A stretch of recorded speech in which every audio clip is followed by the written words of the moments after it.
গ্রামের একটি কাঁচা রাস্তায় গরুর গাড়ি যাচ্ছে, মানুষ হাঁটাচলা করছে। একটি ছোট্ট ইঁদুরছানা ঝাড় দিচ্ছিল। হঠাৎ রাস্তার পাশে একটি গাছের তলায় সে একটি পুরনো বই পড়ে থাকতে দেখে। কৌতূহলবশত ইঁদুরছানাটি বইটি তুলে নিয়ে পড়তে শুরু করে। এমন সময় এক মানুষ সেখানে এসে ইঁদুরছানাটিকে লাথি মেরে ফেলে দেয়। সে ইঁদুরছানার কাছ থেকে বইটি কেড়ে নিয়ে চলে যায়।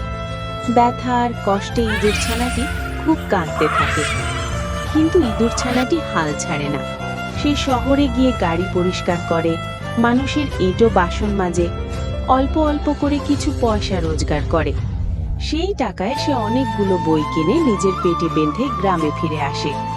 গ্রামে ফিরে ইঁদুরছানাটি গ্রামের ছোট ছোট বাচ্চাদের ডাকে। সবার হাতে সে একটি করে বই তুলে দেয়। বই পেয়ে বাচ্চাদের মুখে হাসি ফুটে ওঠে, আর ইঁদুরছানাটির চোখে দেখা যায় আনন্দ আর তৃপ্তি।